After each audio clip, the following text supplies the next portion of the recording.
व्यक्ति की, जो लगभग हर एक मेल यानी पुरुष कर रहा है। और अगर आप एक फीमेल हैं, then do share this video with your man, with your friend, with your father, with your brother, with your husband, ताकि आप उनकी जिंदगी बचा सकें।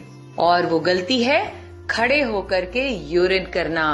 आज मेल्स में urinary tract, bladder problems, bladder stones, prostate enlargement, UTI, prostate cancer, kidney problems इतनी ज्यादा बढ़ गई हैं जो पहले कभी भी नहीं थी। और आयुर्वेदिक टीचिंग्स के अकॉर्डिंगली इन सबके बढ़ने का कारण है मेल मेंबर्स का खड़े होकर यूरिन करना। दुनिया भर में बैठकर खड़े होकर के यूरिन करने को लेकर एक मैट एनालिसिस किया जा रहा है, जिसमें बहुत सी स्टडीज परफॉर्म की गई 1990 से 2010 के बीच में, और इसका डेटा चौंका देने वाला था। उन्होंने देखा कि जो लोग बैठ करके यूरिन पास करते हैं उनके अंदर पोस्ट वॉइड रेजिडुअल वॉल्यूम, मतलब अंदर जो ब्लैडर के अंदर जो यूरिन बच जाता है वो बहुत ही ना के बराबर था। ब्लैडर उनका कंप्लीटली एम्प्टी हो रहा था एज कंपेयर टू वो लोग जो खड़े होकर के यूरिन पास कर रहे थे। और ऐसा देखा कि बैठकर स्क्वाटिंग पोजीशन में यूरिन करने से लोअर एब्डोमेन मसल्स ज्यादा रिलैक्स होते थे ब्लैडर को एम्प्टी करने के लिए। और रिसर्च में यह भी पाया गया कि अगर ब्लैडर पूरी तरह से एम्प्टी ना हो, मींस यूरिन अंदर रह जाता है, जिसको यूरिनरी रिटेंशन बोलते हैं, तो यह यूरिन कहीं ना कहीं हमारी किडनी के ऊपर प्रेशर डाल रहा है, जिससे किडनीज का इन्फेक्शन, किडनीज में स्टोन और किडनी फेलियर तक की भी प्रॉब्लम आ सकती है। एक्सपर्ट्स ये कहते हैं कि जो हमारा यूरिन है वह हमारी बॉडी में जो पानी होता है उसमें जब हमारी किडनी को प्यूरिफिकेशन का काम कर रही होती है, वो ब्लड को, वेस्ट को बाहर निकालने के लिए पानी में मिक्स करके वो हमारी बॉडी से वेस्ट को बाहर निकाल देती है। और उनमें से एक वेस्ट प्रोडक्ट होता है यूरिया।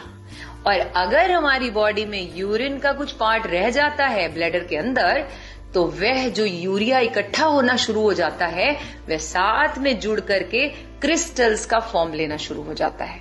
और यही crystals over the period of time bladder के स्टोन के रूप में सामने आते हैं।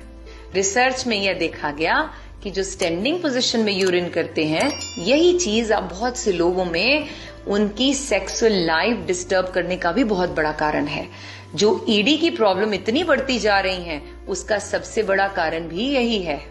तो यह सब मैंने आपको इसलिए बताया ताकि आप ये समझ पाएं कि ना सिर्फ हमारा आयुर्वेद बल्कि हमारी मॉडर्न साइंस भी ये रिकमेंड करती है कि कभी भी स्टैंडिंग पोजीशन में यूरिन नहीं करना चाहिए। और अगर बहुत ज्यादा इमरजेंसी हो तो ही आपको ऐसा करना चाहिए। और मोस्ट ऑफ द टाइम जब आप घर पर हैं या ऑफिस पर हैं तो सिटिंग पोजीशन में ही यूरिन को पास करें। इनफैक्ट आज तो स्टडीज ये भी बता रही हैं कि वह इंडियन टॉयलेट जिसको असभ्य बता दिया गया था अंग्रेजों के द्वारा और वेस्टर्न टॉयलेट को यहाँ पर इंट्रोड्यूस कर दिया गया था, बताया जाता है कि उससे भी हमारी बॉडी का वह जो इंटरनल ऑर्गन है जो यूरिन और स्टूल पास करने के लिए बना है, उसकी शेप के लिए वो बिल्कुल भी सही नहीं है। वह तब अपनी एग्जैक्ट शेप में आ पाते हैं जब हम बैठ करके स्क्वाटिंग पोजीशन में यूरिन और स्टूल पास करते हैं, जिससे हमारी ब्लैडर और हमारा जो वेस्ट मटेरियल है बॉडी से निकलने का वह बहुत ही इजीली पास आउट हो जाता है।